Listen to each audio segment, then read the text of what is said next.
यमराज के दूतों की तरह वो सारे काले आदमी आंखों में मौत लिए जिस तरह से शिवम के करीब आ रहे थे, उसकी जगह कोई और होता तो खौफ से जान गंवा बैठता।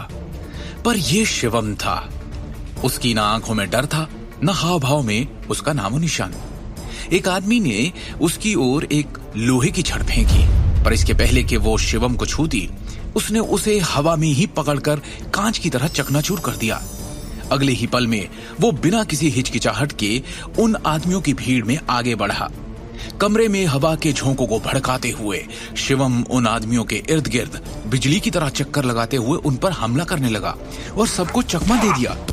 उसकी हरकतें इतनी तेज थी कि नंगी आंखों से केवल उसके बाद के चित्र देखे जा सकते थे। चारों ओर सिर्फ टकराने की आवाजें आ रही थी। जमीन से लोहे की छड़ों में से एक को उठाकर शिवम ने अपने रास्ते में आने वाले सभी लोगों को मारना शुरू कर दिया। अपने विरोधियों को जवाबी कार्रवाई का कोई मौका नहीं दिया।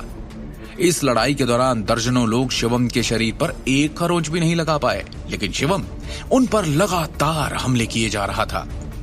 कुछ पलों बाद उन आदमियों के कराहने की आवाजें आने लगी। कुछ ही मिनटों में एक दर्जन से अधिक पुरुष पहले से ही सूजे हुए चेहरे के साथ जमीन पर बेहोश पड़े थे। जो अभी भी चल सकते थे, वो शिवम के हमले से दर्द में चिल्ला रहे थे। बोल। शिवम ने जगनपुरी को ठंडी मगर क्रोध भरी नजर से देखा। किसके कहने पर तू ये कर रहा है सब? ये पूरी अपनी सीट पर सहमा सा बैठा था। उसकी आंखों के सामने जो हुआ वो अब भी वो हजम नहीं कर पा रहा था। शायद वो विश्वास ही नहीं करना चाह रहा था कि कोई ऐसा आएगा जो उसे हिला के रख देगा। उसे जो जानकारी मिली थी उसके अनुसार शिवम गांधी एक मामूली आदमी और निकम्मा दामाद था, और जो जमीन पर पड़े थे वो निर्दयी हिंसक गुंडे कई जान ले चुके थे, खून का स्वाद चख चुके थे और कोई उन्हें आज तक छू भी नहीं सका था। इतने सालों तक अनगिनत क्षेत्रों पर विजय प्राप्त करने के बाद आज उन्हें शर्मनाक हार मिली। शिवम जैसे आदमी ने उन्हें एक पल में धूल चटा दी।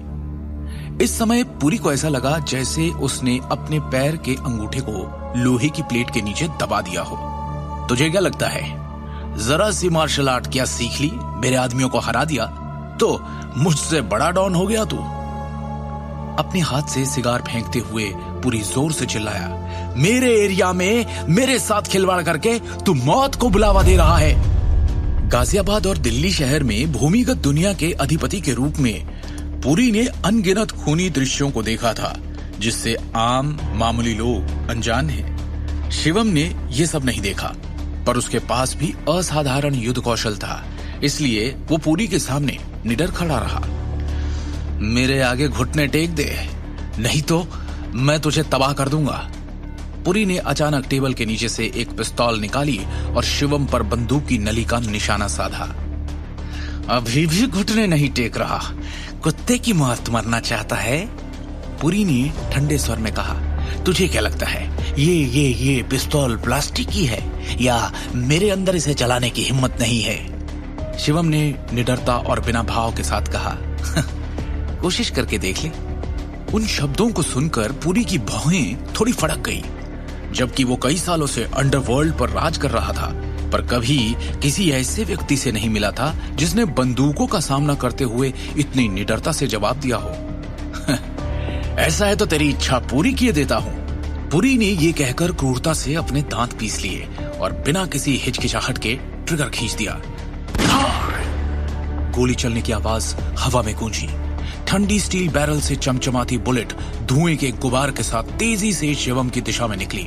पर हैरानी की बात यह थी कि गोली के आवाज के साथ ही डरने के बजाय शिवम ने अचानक अपने भावहीन चेहरे पर एक खतरनाक मुस्कान प्रकट की।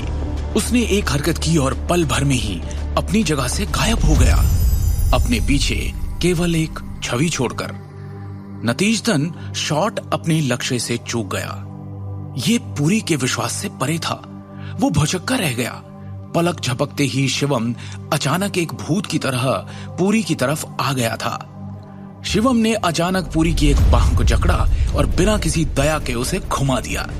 हड्डियों के टूटने की आवाज कमरे में गूंजने लगी और पुरी की चीखें भी। उसके हाथ से तमंचा भी जमीन पर गिर गया था, जिसके टकराने की भी आवाज आई। शिवम ने पुरी को एक हिंसक किक जड़ दी और पुरी उड़ते हुए शिवम से कुछ दूरी पर दीवार से टकराया, फिर जमीन पर जा गिरा। पुरी खुद को एक दर्दनाक स्थिति में महसूस कर पा रहा था। उसका शरीर अनियंत्रित रूप से हिल गया था, क्योंकि उसके सिर पर चोट लगी थी और खून भी टपकने लगा था। शिवम ने पुरी का ऐसा हाल किया था कि उसका गुलाबी चेहरा पीला पड़ चुका था। उसने सपने में भी नहीं सोचा था कि उसके आदमी तो दूर, शिवम उसकी गोली तक को चकमा दे देगा, वो भी इतनी फुर्ती के साथ। इतना ही नहीं, शिवम ने उसे निशस्त्र भी कर दिया था। शिवम खतरनाक तरीके से धीरे धीरे पुरी की ओर चलने लगा। क्या चाहते हो? मेरे करीब मत आओ। पुरी ने गिड़गिड़ाते हुए जैसे ही चिल्लाकर ये कहा, उसकी आंखों में ऐसा खौफ दिखा जैसे उसके सामने इंसान नहीं, शैतान चल कर आ रहा हो। गलत मत समझो शिवम भाई, मेरा तुम्हें मारने का कोई इरादा नहीं था, कसम से। मैं तो बस चेतावनी देना चाहता था। चेतावनी? शिवम पुरी की शक्ल देखकर व्यंग्य में हंसा, फिर उसने खतरनाक तरीके से एक तेज थप्पड़ उसके गाल पर जड़ दिया। पुरी का चेहरा सूज गया। थप्पड़ की चोट इतनी तेज थी कि चमड़ी के अंदर फटती हुई नसें भी दिखने लगी। इस हालत में भी झूठ बोलने की कोशिश कर रहा है। शिवम ने पुरी को ठंडी नजर से देखा। जिस पल गोली चलाई थी, तूने साफ साफ मेरे बाएं पैर को निशाना बनाया था, फिर भी तू ये कहने की हिम्मत कर रहा है कि वो सिर्फ एक चेतावनी थी। नहीं, वो पुरी ने खौफ और अविश्वास से शिवम को देखा। पुरी का वास्तव में उसे मारने का कोई इरादा नहीं था। उसने तो शिवम के पांव पर गोली मारकर उसे लंगड़ा करने की योजना बनाई थी। उसने सोचा भी नहीं था कि शिवम उसकी एक चाल को भांप लेगा, उसके हर वार को आते हुए पहले ही देख लेगा। ऐसा करने में वो सक्षम कैसे है? क्या इतनी तेज है उसकी बुद्धि और उसकी नजर? जिस पल गोलियों की आवाज सुनाई दी, उसने न केवल उस पल में गोली की दिशा, निशाना और तीव्रता का पता लगाकर उसे चकमा दिया, बल्कि उसी पल में पुरी के पास आकर उसे निहत्था कर हमले का मुकाबला भी किया। इस बार उसने किस तरह के राक्षस को उकसाया था? पुरी को अपने किए पर पछतावा होने लगा। उसने कुछ सोचा, फिर शिवम की ओर उसकी आंखों में देखा। क्या आप एक प्राचीन मार्शल आर्टिस्ट हैं? पुरी ने झिझकते हुए पूछा। ओह! शिवम जरा चौंका, क्योंकि उसे उम्मीद नहीं थी कि जगनपुरी के पास प्राचीन मार्शल कलाकारों का ज्ञान होगा। तुम प्राचीन मार्शल कलाकारों के बारे में भी जानते हो? मतलब है, मुझे लगा ही था। पुरी खुद से ही ये सोचकर बड़बड़ाया कि इस बात में कोई ताज्जुब नहीं कि वो शिवम से हार गया। एक वक्त पर पुरी ने पड़ोसी प्रांत में एक पहुंचे हुए नामी आदमी से दोस्ती की थी और उससे कुछ प्राचीन मार्शल आर्ट सीखे थे। उन कौशलों के साथ वो 1 दर्जन अंगरक्षकों को मात्र चाकू से आसानी से नीचे गिरा सकता था। हालांकि वो अभी भी शिवम की तरह काबिल नहीं था। बिग बॉस के अनुसार शक्तिशाली प्राचीन मार्शल आर्ट विशेषज्ञ बेहद तेज प्राणी थे, जो आसानी से गोलियों को चकमा दे सकते थे। इसलिए उसने पुरी को चेतावनी दी कि यदि उनसे कभी भी उसका सामना हो तो उनसे निपटने के लिए कभी भी बंदूक का उपयोग नहीं करना चाहिए। इसके अलावा उसे ये भी सीख दी गई थी कि प्राचीन मार्शल कलाकारों के पीछे जो शक्तियां होती है, उन्हें कभी भी नाराज नहीं करना चाहिए। उन चेतावनियों को याद करते हुए पुरी ने घुटने टेक दिए और विनती की, मास्टर शिवम, दया कीजिए। मैं अंधा था जो आपको पहचान नहीं सका। मैंने भी कभी आपको किसी भी तरह ठेस पहुंचाने का इरादा नहीं किया था। ये सब उस कमीने सिंघानिया की वजह से हुआ, उसी का किया धरा है ये। शिवम ने स्थिति के तारों को जोड़ा और ठंडे भाव के साथ पुरी से पूछा, सिंघानिया परिवार ने तुम्हें ये करने का ऑर्डर दिया था? हाँ, उसी कमीने दर्श सिंघानिया ने मुझे आपको अगवा करने का आदेश दिया था। अभी समझ आ रहा है कि उसने मुझे हथियार की तरह इस्तेमाल किया है। पुरी ने दांत पीसते हुए कहा। दर्श के कारण पुरी आज जिंदगी और मौत के बीच झूल रहा है। ये सोच उसका खून खौल रहा था। एक वक्त पे पुरी ने सिंघानिया परिवार के बेटे प्रकर्ष सिंघानिया से दोस्ती की थी, जो उसे एक मामूली सी बात लग रही थी। कौन जानता था कि वो दोस्ती पुरी को इतनी भारी पड़ेगी। इसके अलावा दर्श ने उसे ये बताया था कि शिवम एक मामूली बेकार आदमी है जिसे अगवा करना चुटकियों का खेल है। शिवम की शक्तियां क्या है पुरी ने अपनी आंखों से देख लिया। उसे लग रहा था दर्श ने उसके साथ खेल खेला है। शिवम ने एक पल के लिए सोचा और ठंडे स्वर में पूछा, वास्तव में क्या चल रहा है? मुझे सब कुछ जरा विस्तार से बताओ। पुरी ने चुपके से राहत की सांस ली और गंभीरता से कहा, मास्टर शिवम, दर्श सिंघानिया ने मुझे आज दोपहर भोजन के लिए आमंत्रित किया और मुझे 2 तस्वीरें दी और साथ में आदेश दिया कि अपने आदमियों के हाथों में इन सभी तस्वीर वाले लोगों को अगवा करवाऊं। बदले में मुझे 1 करोड़ रुपए देने का वादा किया। फोटो कहाँ है? शिवम ने बीच में ही पूछा। पुरी ने अपनी जेब से 2 तस्वीरें निकाली और उन्हें शिवम को सौंप दिया। एक दृष्टि के पूरे परिवार की तस्वीर थी, जबकि दूसरी सिर्फ शिवम की।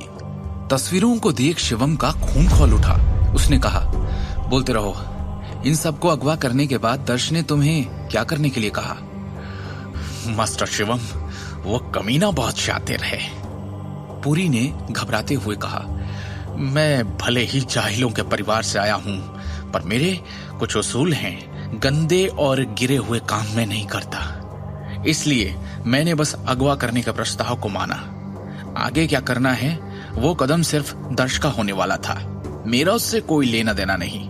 हाँ, मैंने भी दिमाग चलाया। मैंने हमारी सारी बातें रिकॉर्ड कर ली। क्या आप वो रिकॉर्डिंग सुनना चाहेंगे? पुरी ने गंभीरता से पूछा।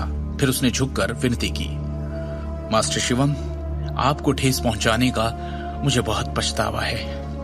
मुझे सच में अंदाजा भी नहीं था कि मेरा पाला आप जैसे महान इंसान से पड़ेगा। मुझसे बहुत बड़ी गलती हो गई, माफ कर दीजिए। शिवम शांति से कहता है, मुझे वो रिकॉर्डिंग दे दो। पुरी ने शिवम को वो पेन सौंप दिया जिसमें एक रिकॉर्डर लगा था। उस रिकॉर्डर में वो सारी बातें मौजूद थी जो दर्श ने पुरी के साथ सौदा करते वक्त की थी।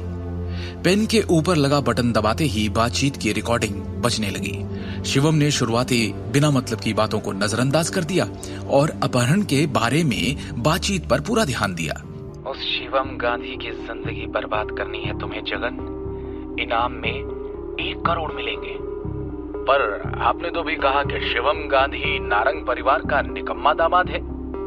1 करोड़ खर्च करने लायक है वो? कहीं कोई और बात तो नहीं? मेरा काम खत्म होने के बाद आप शिवम गांधी के साथ क्या करने की योजना बना रहे हैं? अरे वो एक बुज़दिल इंसान है जिसकी कोई औकात नहीं। उससे डरने की जरूरत नहीं तुम्हें। उसे पकड़ने के बाद उसके एक पैर को पंगु बना दो। मैं चाहता हूं कि वो जीवन भर विकलांग रहे। इस पूरी योजना का सबसे जरूरी भाग है दृष्टि नारंग को पकड़ना और उसके शरीर को अपवित्र करना, जिसके लिए तुम्हें कुछ लोगों को ढूंढना होगा।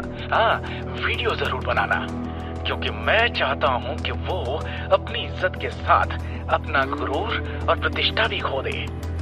वो शिवम जब और मर्दों को अपनी बीवी को अपवित्र करते देखेगा, हाँ, तब जाके मुझे सुकून आएगा। सर, मैंने ऐसा काम न कभी किया है और ना कर पाऊंगा, लेकिन ये आपका आदेश है तो मैं पूरी तरह टालूंगा नहीं। मैं शिवम को यहाँ लाने में आपकी मदद कर सकता हूँ, लेकिन बाकी की व्यवस्था आपको खुद ही करनी होगी। ये भी ठीक है, जब तक तुम उसे पकड़ोगे मैं यहाँ उसके बाद की व्यवस्था करने के लिए लोगों का इंतजाम कर लूंगा। रिकॉर्डिंग सुन शिवम का खून खौल उठा। दृष्टि के लिए दर्श के इरादे जानने के बाद शिवम क्या हाल करेगा उसका? क्या होगी उसकी अगली चाल? क्या दर्श दृष्टि और उसके परिवार को बर्बाद करने की शुरुआत कर पाएगा? क्या जगनपुरी को सच में शिवम से पंगा लेने का पछतावा है या फिर ये उसकी चाल है? शिवम द हिडन वॉरियर के सारे एपिसोड्स को सुनने के लिए डिस्क्रिप्शन में दी लिंक से डाउनलोड करें पॉकेट FM ऐप।